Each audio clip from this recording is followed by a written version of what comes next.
በጣም ጠንካራ መሆን ያለባችሁ ጊዜ ላይ ነን። የብሌን ውጤት ትንሽ ጥሩ አይደለም።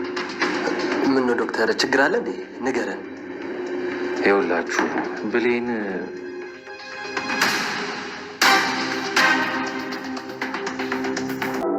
አጎደልህ ባይዘኝና ቀጥታ ወደ አንቺ መጣ ኖሮ እንደዚህ አትሆኝም ነበር። ምን አለ ብርድ ልብሱን በግድ በሰጠውሽ ኖሮ ምድጃውን ይዘሽ አትሄጂም ነበረ። ልጄ እኔ ነኝ ጦሰኛዋ። እኔ ብሌን እንግዲህ ፈጣሪ ማርሽ። ሌላ ምን እላለሁ? ብሌን ለምንድን ነው ቀለበቴን አውልቀሽ የጣልሽው? ይሁን መሬት ላይ አውልቀሽ ልትይው ነበር እንዴ የተቀበልሽ? ለምን ብሌን? አሁንም ድራማ እየሰራ ነው ወይስ ሰላም እንደምትለው የእሱን ነገር እንዳለ በጥርጣሬ ስለማይሆን? ሳሚ ምን ሆነ ነው? ምን እያሰብክ ነው? አይ ምንም፣ ዝም ብዬ ነው። ደህና ነህ አይደለ? አሁን ደህና ነው። አክስቴ አንቺው ራሴ ታጠባለሁ።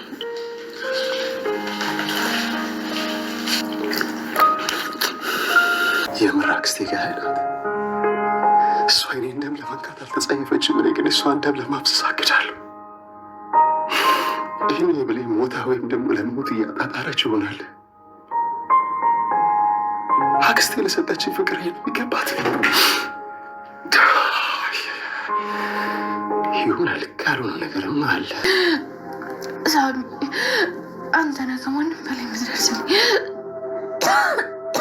ብሌን አውሪኝ እንጂ ምንድን ነው? ሳሚ እባክህ ድረስልኝ።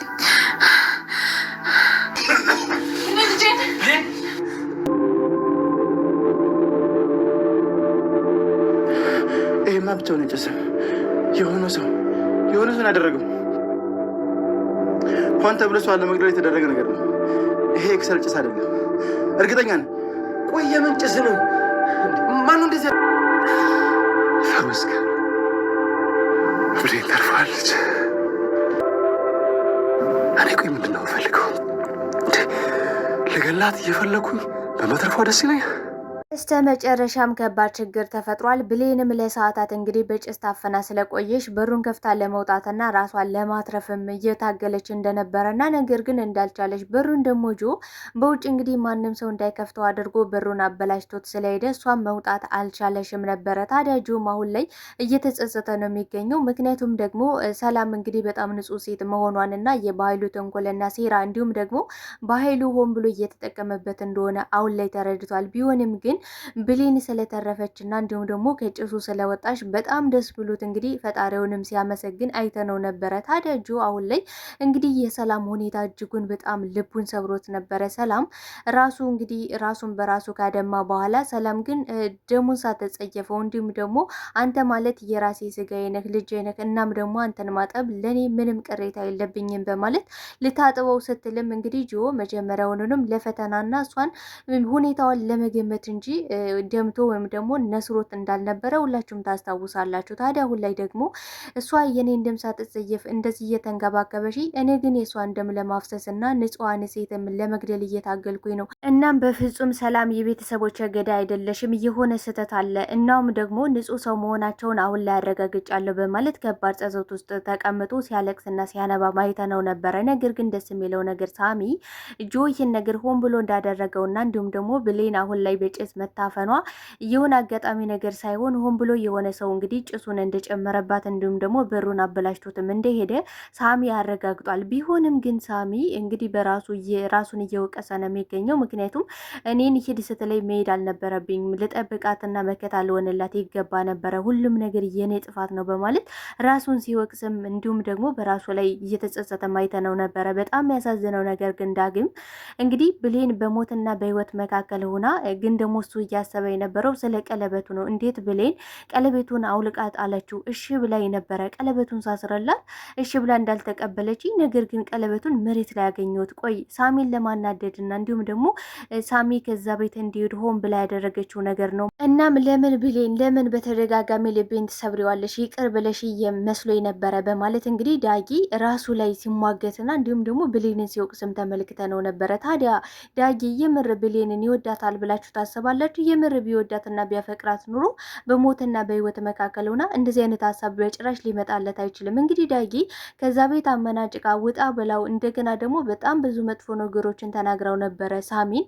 እሱን የተናገረችው ደግሞ ሳሚን ለመጠበቅና እንዲሁም ከዚህ ቤት ሆኖ ሳሚ እየተጎዳ ነው፣ ሳሚ ሁሉም ሰው ተነስቶን እየጎዳ ነው፣ ስለሆነ ከዚህ ቤት መሄድ አለበት፣ ይህ የሚሆነው ለሱ ብዬ ነው በማለት ነው እንግዲህ ዳጊን እሺ ብላ ቀለበት እንዲያስርላት ያደረገችው እንጂ ዳጊን ወዳ ወይም ደግሞ አፍቅራ ወይም ደግሞ ዳጊ ከስተቱ ተመልሶ በፍጹም አይደለም። እናም በዚህ ጉዳይ ላይ አሁን ላይ ሰላም ራሷን እየወቀሰች ነው የምትገኘው። ምክንያቱም ያን ብርድ ልብስ ወስጄ ሰጥቻት ቢሆን ኑሮ እሳቱን ይዛ አትሄድም ነበረ፣ እሳቱን ይዛ ባትሄድ ኑሮ ለዚህ ሁሉ ነገር አትዳረግም እያለች እሷም ራሷን እየተጸጸተች ነው የምትገኘው። ነገር ግን እሳቱን ባትወስደውም ጆ እንግዲህ ተዘጋጅቶ እሷን መግደል እንደሚፈልግም መጀመሪያውንም አቅዶበት ነበረ። ነገር ግን አሁን ላይ እውነታውና እንዲሁም ደግሞ ሰላም ንጹህ ሴት መሆኗን ብሌን ያለ ጥፋቷና ያለ ጻቷ ይህን ነገር ስላደረሰባት ራሱን እንግዲህ እየተጸጸተ ነው የሚገኘው። በዛ ላይ በኃይሉ መጠቀሚያ እያደረገው እንደሆነ የባህሉ ተንኮልና የባህሉ ጨካኝነት አሁን ላይ በግልጽ እየታየው ነው የሚገኘው። ሰላም ተወዳጆች፣ የተወዳጁን ድራማ አደራ ቀጣይ ክፍል ወደ እናንተ ይዤላችሁ መጥቻለሁ። በዚህ ክፍል ላይ ብዙ ነገሮች ተፈጥረዋል። ቀጣይስ ምን ይፈጠራል የሚለውን ነገር የምናወራ ይሆናል። ታዲያ ተወዳጆች ቪዲዮውን ስጀምሩ ላይክ እንድታረጉና እስከ ቪዲዮ ፍጻሜ አብራችሁ እንድትቆዩ በአክብሮት እየጋበዝኳችሁ፣ በስተመጨረሻም ብሌን ምንም መሆን የለባትም ደህና ልትሆን ይገባል ብላችሁ ካሰባችሁ ላይክ እያደረጋችሁ ብዛታችሁን አሳዩኝ። ብሌን በጣም ነው የገረመች በነገራችን ላይ፣ ምክንያቱም በሞትና በህይወት መካከል ሆና መጀመሪያ ቀድሞ ሊደርስላት የሚችለው ሳሚ እንደሆነ ስለገባት ቀጥታ ከሳሚ ጋር ደውላ ነበረ ድረስልኝ በማለት የደወለችለት። ታዲያ ሳሚም ከዛ በፊት ታዲያ ወደ ቤት በሚመለስበት ሰዓት ጆ ከብሌን ክፍል እንደወጣ እርግጠኛ ነበረ። ነገር ግን ጆ እንግዲህ ሳሎን ላይ ባገኛቸው ምን ልላቸው እችላለሁ በማለት የነሰረው እንዲመስል አፍንጫውን እንግዲህ በሆነ ነገር በመውጋት እንዲደማ አድርጎት ነበረ። ታዲያ ሰላምን ባገኛ ሰዓት ነስሮኝ ነው በማለት ሸውዷት ነበር። በነገራችን ላይ ሰላም እንደው እየመጣ እየሄደው ነው በቀላሉ ሊሸውዳት የሚችለው፣ እንደዛ እያመናጨቃት እንዲሁም ደግሞ እኔ ነስሮኛል እናም ትንሽ አሞኛል መታጠቢያ ቤት ነበርኩኝ ስላት ሙሉ በሙሉ ነው ያመነችው። የሚገርማችሁ የዋህነቷና ትህትናዋ።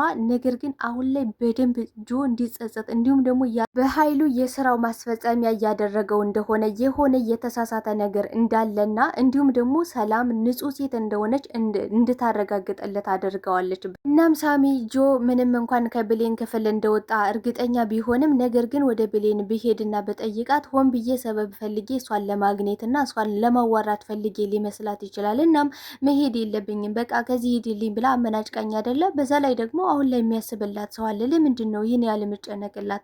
ለምንድን ነው እሷ እየጠላሽ እሷ እየገፋሽ እኔ ደግሞ ለምንድን ነው መከተላት? በማለት ራሱ ላይ እየተሟገተ እንግዲህ ወደ ብሌን ለመሄድ 3-4 ጊዜ እየተመላለሰ ነገር ግን ዙሮ ሲመለስም ተመልክተ ነው ነበረ። ነገር ግን ብሌን ውስጥ ሆና በሞትና በህይወት መካከል ሆና እንግዲህ በሩን ለመክፈል እንዲሁም ደግሞ ራሷን ለማዳንና ራሷ እዛን ክፍል ለመውጣትም ስትታገል ነገር ግን አልቻለሽም። ምክንያቱም በጭስ ታፈና ለሰዓታት ነበረ።